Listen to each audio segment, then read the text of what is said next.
All right, thanks for joining for this optional video. Always nice to have you listen to these examples ahead of time so that you can ask questions as soon as you get in.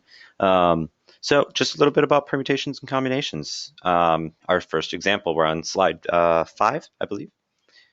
So a horse race has 10 horses in it. How many different win, place, and show combinations are there? Now, if you're not familiar with horse races, win is like first place, place is like second place, and show is like third place. So what we want to be thinking here is, does the order in which these things happen matter? And in this case, yes, order does matter. We'll make a little note to the side. Order matters. And the reason that order matters is because one person will become win, and then they cannot also become place or become show.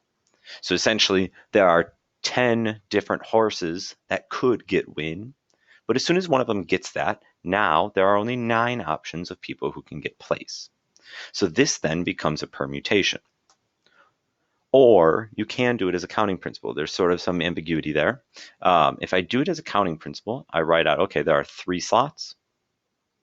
There are 10 horses that can win first. There are 9 horses that can win second. And there are 8 horses that can win third.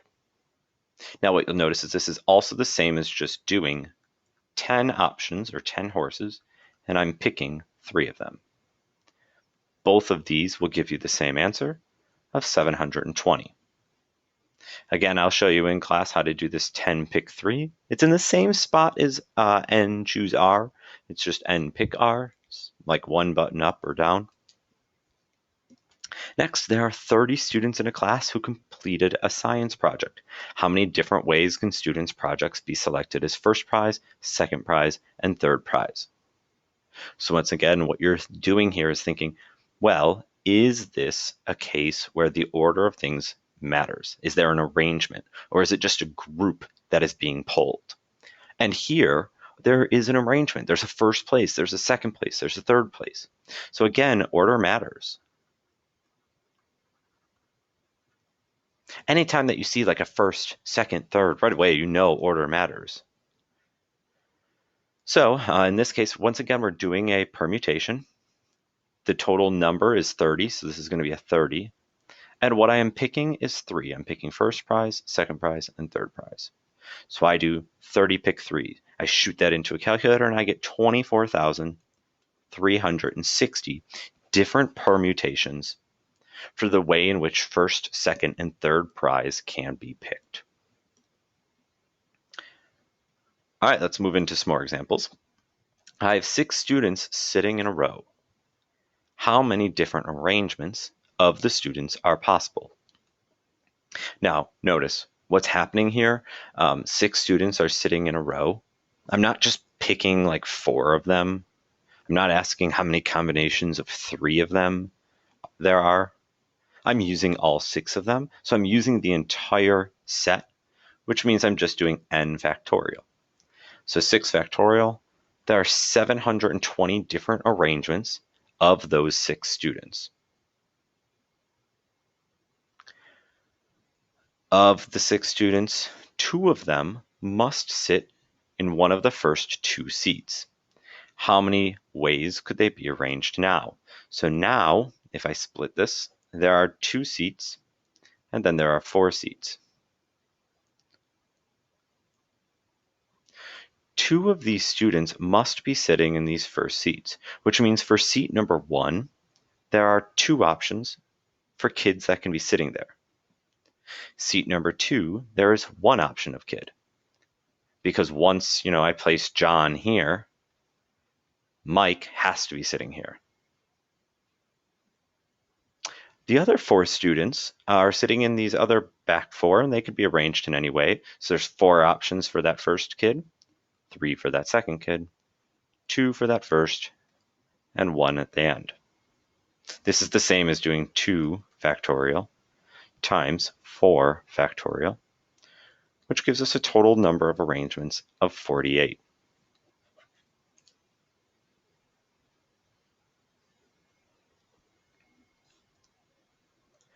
All right, Next, calculating the following. So we're calculating these permutations or combinations using the formula. Again, I had said it in the notes portion, but you are going to have to know how to do this with and also without the calculator.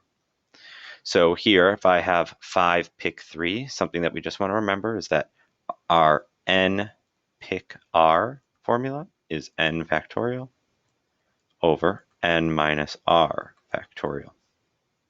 So we're going to have 5 factorial over the difference, which would be 2 factorial. And then remember that 5 factorial means I'm doing 5 times 4 times 3 times 2 factorial. I'll stop it right there, and the reason that I'll stop it right there is so that these can cancel. So all I'm doing here is 5 times 4, which is 20, times 3, which is 60.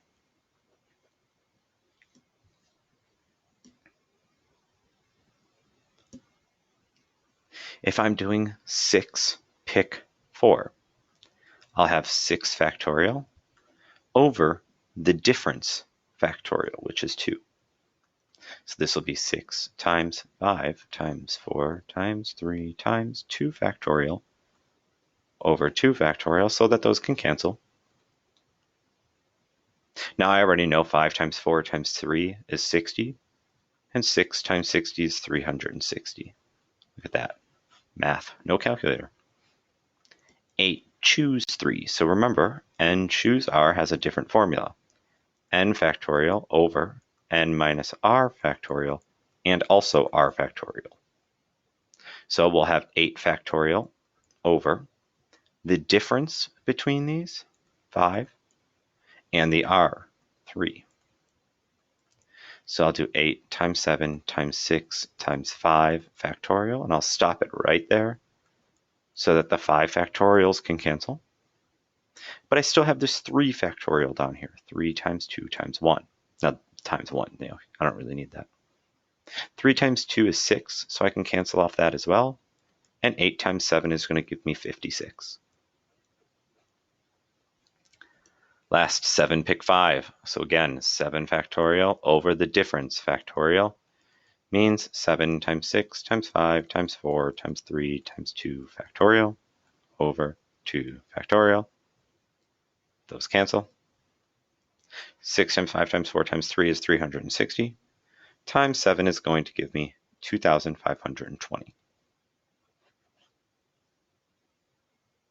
Notice on a problem like this, try and do that cross-reducing so that it's easier for you to multiply out. All right, moving on, just flying through these examples. There are 12 players on a baseball team.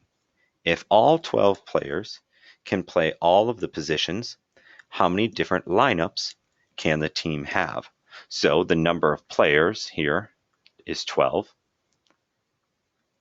The number of things that I'm picking from them, you sort of have to know how many positions that we're going to have in baseball, which is going to be 9.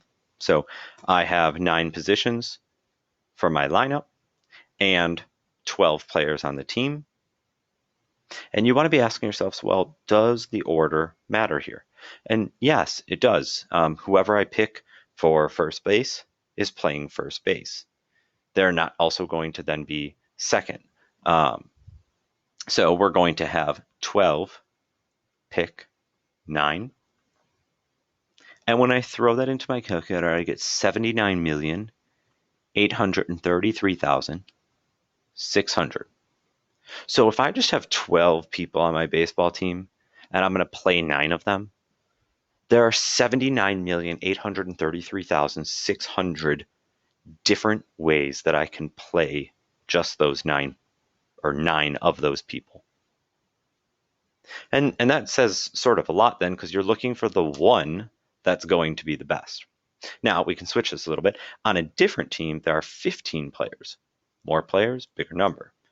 But 4 of them are pitchers who only pitch and bat 9th. The remaining players can play all of the positions except for pitch. How many different lineups can this team have? So once again, the order still matters. It's just that there's more going on. So first, if we talk about the pitcher idea, So from the pool of pitchers, there are 4, and I'm looking to choose just one. So I will do 4, pick 1. Sorry, I should have said there are 4, and I'm looking to pick just one. From the rest of the players, everyone else, there are a total of 15 minus those 4 who can only pitch. So there are 11 different people, and I'm going to be picking 8 of them. Why 8? Well, because I already picked 1 to be the pitcher. So this is going to be 11, pick 8. So I'm doing 4, pick 1 times 11, pick 8. Remember, I'm looking for both of these events to happen, and that probability or arrangements is found by multiplying. When I do that, I get 26,611,200. So with 4 pitchers and 11 other players who can play in any position, I have 26,611,200,000 different lineups that I can create. And again, I'm looking for the one that's going to play me the best. All right, some more. Last slide. How many ways can the letters in Volvo be rearranged?